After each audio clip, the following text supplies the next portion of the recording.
inaalagaan natin yun.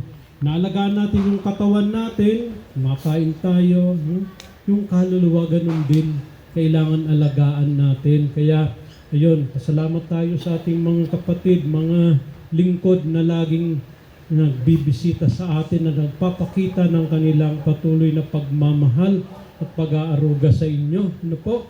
Kasi kung wala silang pagmamalay, wala po yan dito. Hindi sila pupunta upang makita kayo at matulungan kayo sa inyong papabuti ng inyong kaluluwa. No? Kasi sabi ko nga, mahalaga sa buhay ng tao ang alagaan ang kaluluwa. Amen. Tama po ba? Amen. Tama. Kaya nga kanina, narinig ko, ayan, yung ating mga kuya, brother, ay tinuturuan tayo upang malaman natin kung ano ang kagustuhan ng Panginoon para sa atin. Ano po?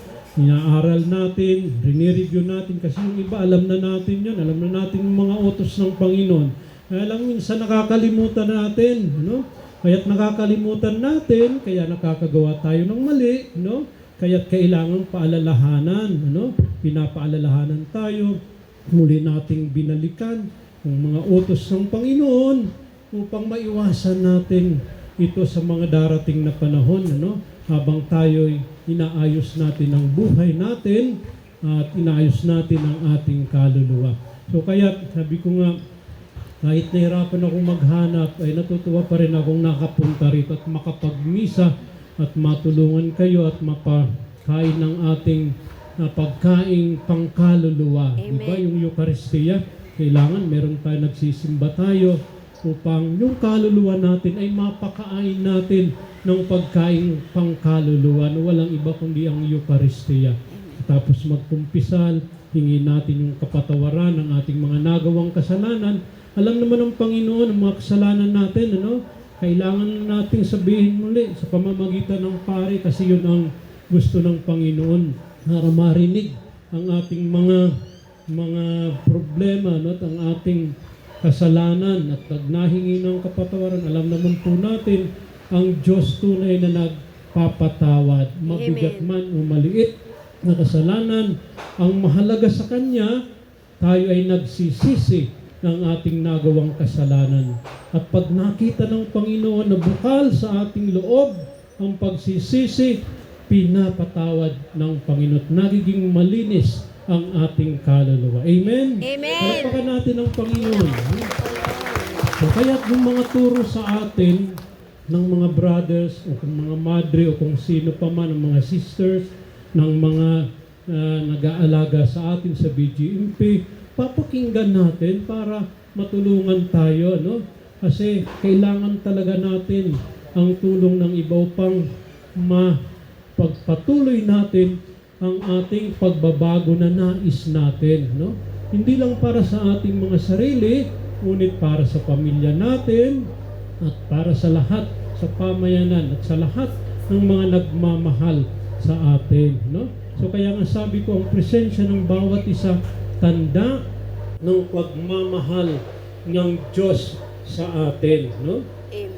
Itong binasa natin Ebanghelyo, nagpapakita rin po ito, ang tanda ng pagmamahal ng Diyos sa atin, kasi tinatag niya yung simbahan, no? Sa pamamagitan ng namumuno ng simbahan, tinatag niya yung ating tinatawag na Santo Papa. Alam niyo po ba kung ano ang Papa, Santo Papa? Alam niyo yung Pope? Alam niyo? Pope Francis, alam niyo? Nakikita natin minsan sa TV, ano? Yung pinaka-leader ng ating simbahan, no? Yung pinag-celebrate natin ang kapistahan ng tinatawag nating luklukan, Chair of Saint Peter, ha? Chair, upuan, luklukan, kung saan sa linuklok. Sabihin natin, bakit kailangan ipagdiwang ang luklukan, ang upuan? Isa lang naman yung kahoy, ha? So, ibig sabihin, pag sineselebrate natin yung luklukan ng the Chair of Saint Peter, hindi yung upuan ng pinagdiriwang, kundi kung sino yung umupo, nakaupo dyan. At ang nakaupo dyan ngayon ay walang iba kundi ang banal na Papa, no? Na kung saan siyang pinili ng ating Panginoong Hesus upang mamuno sa simbahan, no? Kung walang Papa, wala kaming mga pari, walang mga katekista, wala ang mga naglilingkod sa simbahan, no? At nagpapasalamat po tayo na tinatag ng Panginoong Hesus ang simbahan at binigay kay San Pedro. Yung San Pedro yung unang papa, no? Yung unang Santo Papa si San Pedro. At sunod-sunod hanggang 260 plus. Ang presenting papa natin ay sino? Pope Francis, ha? Pope Francis, na ngayon medyo may sakit, kaya kailangan ipagdasal, no? Nananawagan tayo na ipagdasal natin, kahit pagdarasal nyo, napakalakas niyan para gumaling ang ating leader ng simbahan, Santo Papa. Kasi pag kayo nagdarasal araw-araw, isama nyo kahit isang ama namin para sa kanya upang gumaling at patuloy na makapaglingkod sa atin. No po? Kasi kung walang Papa, babagsak ang simbahan. Kung walang leader na mamumuno na simbahan, mahina, no? At hindi magagawa, hindi magtatagumpay sa kanyang misyon dito sa lupa na tulungan tayong lahat na maligtas, makapunta sa langit, no? Kasi ang gusto ng Diyos dahil sa kanyang pagmamahal, lahat tayo makapiling niya pagdating ng panahon. Kasi lahat naman po tayo gusto niyang makapiling, makasama. Alam naman po natin ang buhay natin dito sa mundo temporary lamang, no? Hindi permanent. Kaya tayo'y nandito, paghahanda lamang po yan para sa ikalawang buhay doon kasama ang Panginoon, no? So kaya habang tayo dito pa sa ibabaw ng mundo, para tayong naglalakbay, lumalakad papunta sa Kanya.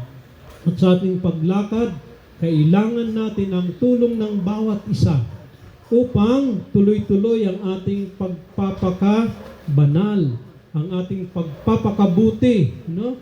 Maiwasan natin ang gawaing masama. Kasi nga, yun ang ayaw ng Panginoon. Ang gusto ng Panginoon, mabuting lahat ang ating ginagawa upang pagdating ng panahon, kasama natin siya doon sa kaluwalhatian sa langit. Naunawaan niyo po ba?